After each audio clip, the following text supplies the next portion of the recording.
ओम शांति। 29/12/20 की साकार वाणी। बाबा बोले, मीठे बच्चे, संगम युग पर तुम ब्राह्मण संप्रदाय बने हो। तुम्हें अब मृत्यु लोक के मनुष्य से अमर लोक का देवता बनना है। प्रश्न, तुम बच्चे किस नॉलेज को समझने के कारण बेहद का संन्यास करते हो? उत्तर, तुम्हें ड्रामा की यथार्थ नॉलेज है। तुम जानते हो ड्रामा अनुसार अब इस सारे मृत्युलोक को भस्मीभूत होना है।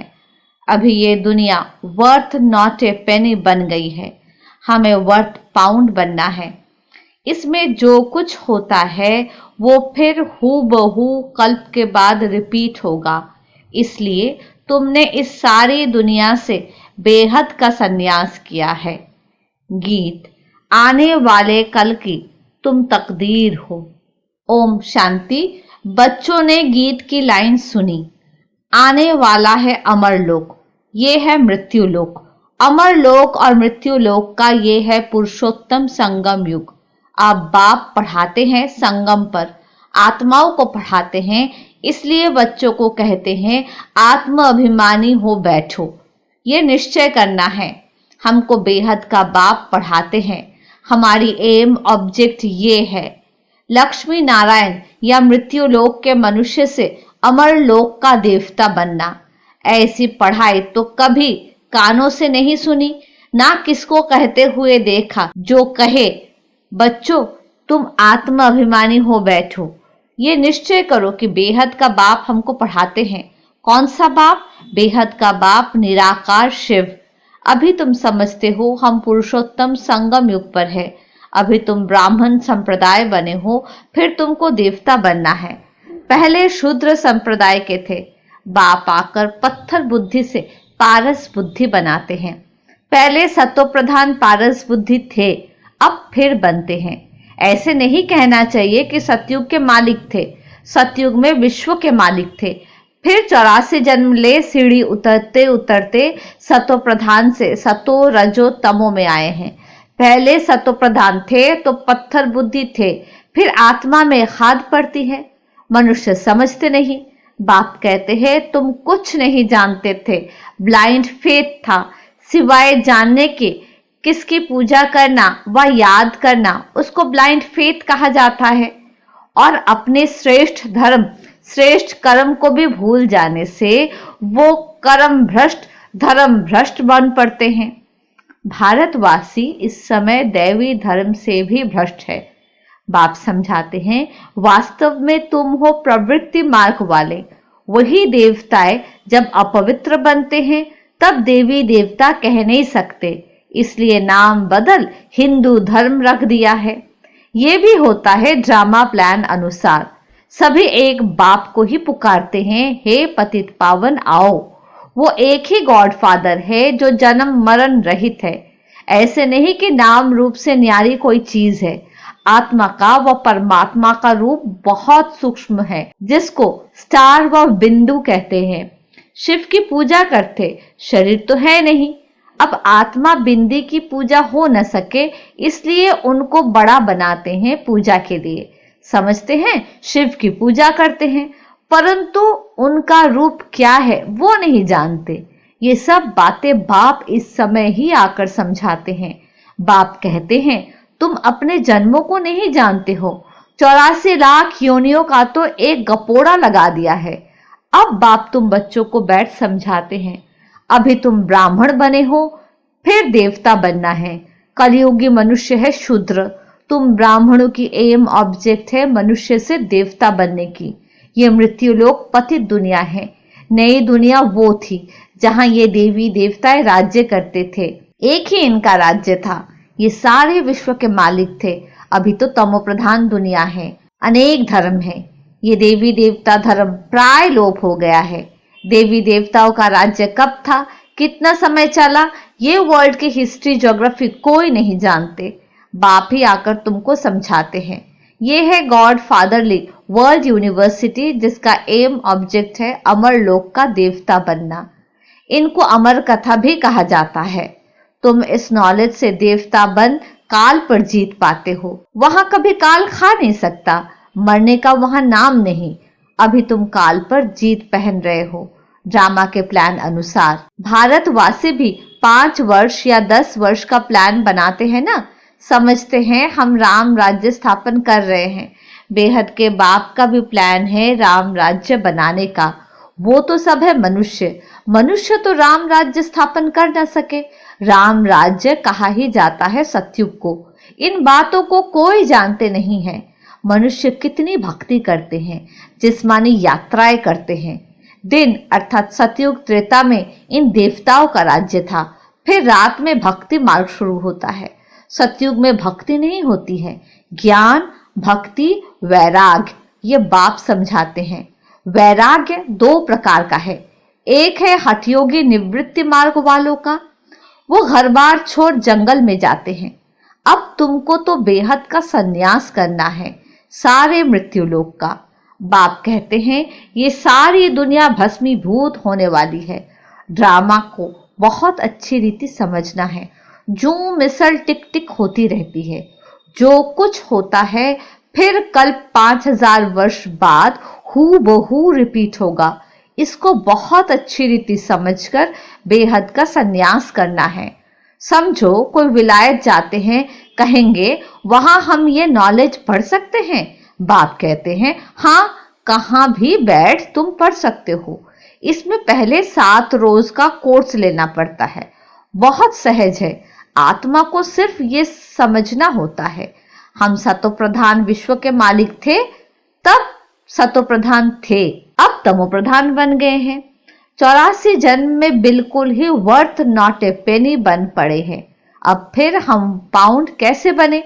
अब कलयुग है, फिर जरूर सतयुग होना है। बाप कितना सिंपल समझाते हैं। 7 दिन का कोर्स समझना है। कैसे हम सतो प्रधान से तमो प्रधान बने हैं, काम चिता पर बैठ तमो प्रधान बने हैं। अब फिर ज्ञान चिता पर बैठ सतो प्रधान बनना है।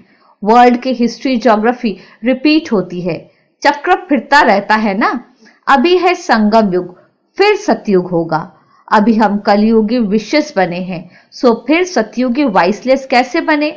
उसके लिए बाप रास्ता बताते हैं, पुकारते भी हैं। हमारे में कोई गुण नहीं है, अब हमको ऐसा गुणवान बनाओ। जो कल पहले बने थे उन्हों को ही फिर बनना है। बाप समझाते हैं पहले पहले तो अपने को आत्मा समझो। आत्मा ही एक शरीर छोड़ दूसरा लेती है। अभी तुमको देही अभिमानी बनना है। अभी ही तुम्हें देही अभिमानी बनने की शिक्षा मिलती है। ऐसे नहीं तुम सदैव देही अभिमानी रहेंगे, नहीं। सतयुग में तो नाम शरीर के रहते हैं। लक्ष्मी नारायण के नाम पर ही सारी कारोबार चलती है। अभी ये है संगम युग, जबकि बाप समझाते हैं तुम नंगे अशरीरी आए थे, फिर अशरीरी बन वापस जाना है। अपने को आत्मा समझ बाप को याद करो। ये है रूहानी यात्रा। आत्मा अपने रूहानी बाप को याद करती है। बाप को याद करने से ही पाप भस्म हो जाएंगे। इनको योग अग्नि कहा जाता है। याद तो तुम कहाँ भी कर सकते हो, 7 रोज में समझना होता है। ये सृष्टि चक्र कैसे फिरता है, कैसे हम सीढ़ी उतरते हैं। अब फिर इस एक ही जन्म में चढ़ती कला होती है। विलायत में बच्चे रहते हैं, वहां भी मुरली जाती है। ये स्कूल है ना, वास्तव में ये है गॉड फादरली यूनिवर्सिटी। गीता का ही राजयोग है, परंतु श्री कृष्ण को भगवान नहीं कहा जाता। ब्रह्मा विष्णु शंकर को भी देवता कहा जाता है। अभी तुम पुरुषार्थ कर फिर 100 देवता बनते हो। प्रजापिता ब्रह्मा भी जरूर यहाँ होगा ना। प्रजापिता तो मनुष्य है ना, प्रजा जरूर यहाँ ही रची जाती है। हम 100 का अर्थ बाप ने बहुत सहज रीति समझाया है। भक्ति मार्ग में तो कह देते हम आत्मा सो परमात्मा, इसलिए परमात्मा को सर्वव्यापी कह देते। बाप कहते हैं सब में व्यापक है आत्मा, मैं कैसे व्यापक होऊंगा? तुम मुझे बुलाते ही हो, हे पतित पावन आओ, हमको पावन बनाओ।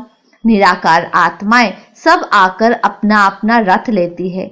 हर एक अकाल मूर्त आत्मा का तख्त है। ये तख्त कहो अथवा रथ कहो, बाप को तो रथ है नहीं, वो निराकार ही गाया जाता है। न सूक्ष्म शरीर है न स्थूल शरीर है। निराकार खुद रथ में जब बैठे तब बोल सके। रथ बिगड़ पतितों को पावन कैसे बनाएंगे। बाप कहते हैं मैं निराकार आकर इनका लोन लेता हूँ, टेम्पररी लोन लिया है, इनको भाग्यशाली रथ कहा जाता है। बाप ही सृष्टि के आदि मध्य अंत का राज बताए तुम बच्चों को त्रिकालदर्शी बनाते हैं और कोई मनुष्य ये नॉलेज जान नहीं सकते। इस समय सब नास्तिक है, बाप आकर आस्तिक बनाते हैं। रचयिता रचना का राज बाप ने तुमको बताया है, अब तुम्हारे सिवाय और कोई समझा न सके। तुम ही इस ज्ञान से फिर ये इतना ऊंच पद पाते हो। ये ज्ञान सिर्फ अभी तुम ब्राह्मणों को मिलता है। बाप संगम पर ही आकर ये ज्ञान देते हैं। सदगति देने वाला एक बाप ही है। मनुष्य मनुष्य को सदगति दे न सके। वो सब गुरु है भक्ति मार्ग के। सदगुरु एक ही है, उनको कहा जाता है वाह सदगुरु वाह। इनको पाठशाला भी कहा जाता है। एम ऑब्जेक्ट नर से नारायण बनने की है। वो सब है भक्ति मार्ग की कथाएं। गीता में भी कोई प्राप्ति नहीं होती। बाप कहते हैं मैं तुम बच्चों को सम्मुख आकर पढ़ाता हूँ जिससे तुम ये पद पाते हो। इसमें मुख्य है पवित्र बनने की बात। बाप की याद में रहना है, इसी में ही माया विघ्न डालती है। तुम बाप को याद करते हो अपना वर्षा पाने के लिए। ये नॉलेज सब बच्चों के पास जाती है। कभी भी मुरली मिस न हो। मुरली मिस हुई गोया एब्सेंट पड़ जाती है। मुरली से कहाँ भी बैठ रिफ्रेश होते रहेंगे। श्रीमत पर चलना पड़े।